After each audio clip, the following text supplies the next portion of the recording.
आप सभी को राधे राधे।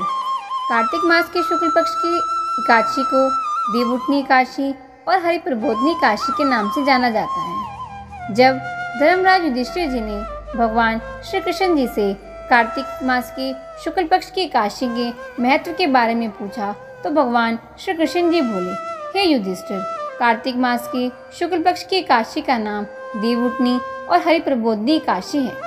इस दिन भगवान श्री हरि विष्णु जी को 4 माह के बाद जगाया जाता है। इस कारण इसका नाम देवउठनी एकादशी पड़ा। इसके महात्म्य की कथा ब्रह्मा जी ने देवऋषि नारद जी से कही थी। सभी पापों को हरने वाली और पुण्य प्रदान करने वाली मुक्तिदायिनी इस एकादशी की महिमा अनंत है। जिसके मन में प्रबोधनी एकादशी का व्रत करने की इच्छा उत्पन्न होती है, उसके 100 जन्मों के पाप भस्म हो जाते हैं, और जो व्रत को विधि पूर्वक करता है उसके तो अनंत जन्मों के पाप भस्म हो जाते हैं।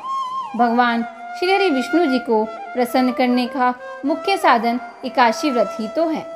मनुष्य को जो फल 1000 अश्वमेध यज्ञ और 100 राजसूय यज्ञों से मिलता है, वही प्रबोधनी एकादशी का व्रत करने मात्र से मिल जाता है।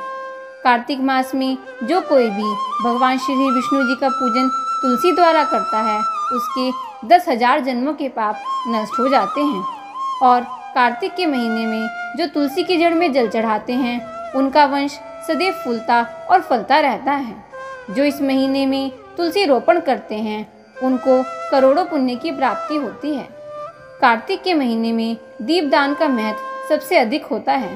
कार्तिक की एकादशी से लेकर पूर्णिमा तक देवस्थानों और पवित्र नदियों के तट पर दीपदान करने का महापुण्य बताया गया है। अब मैं इसकी कथा का वर्णन तुमसे करता हूँ। एक राजा के राज्य में सभी लोग एकादशी का व्रत रखते थे। प्रजा तथा नौकरों चाकरों से लेकर पशुओं तक को भी एकादशी के दिन अन्न ही दिया जाता था। एक दिन किसी दूसरे राज्य का एक व्यक्ति राजा के पास आकर बोला कि महाराज, कृपा करके मुझे नौकरी पर रख लीजिए। तब राजा ने उसके सामने एक शर्त रखी कि तुम्हें रोज तो खाने को सब कुछ मिलेगा, पर एकादशी को तुम्हें अन्न नहीं मिलेगा। उस व्यक्ति ने उस समय तो हाँ कर दी, पर जब एकादशी का दिन आया और उसे फलाहार का सामान दिया गया तो वह राजा के सामने गिड़गिड़ाने लगा। कहा कि महाराज, मेरा इससे पेट नहीं भरेगा, मैं तो भूख के मारे ही मर जाऊंगा, आप मुझे अन्न दे दो। राजा ने उसे शर्त की बात याद दिलाई, तब वह अन्न छोड़ने को तैयार नहीं हुआ। तब राजा ने उसे दाल, आटा, चावल आदि दिए और वह नित्य की तरह नदी पर चला गया। वहां पहुंचकर उसने स्नान किया और फिर भोजन पकाया। जब भोजन बन गया तो वह भगवान जी को बुलाने लगा, आओ भगवान जी, भोजन तैयार है।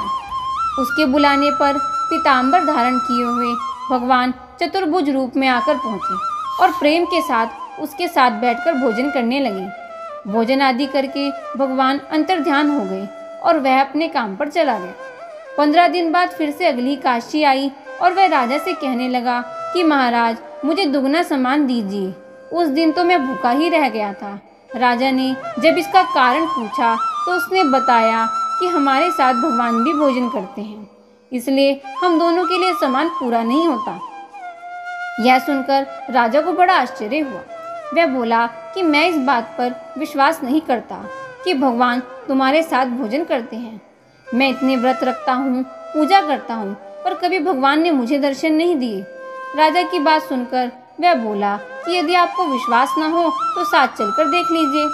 राजा एक पेड़ के पीछे छिपकर बैठ गया।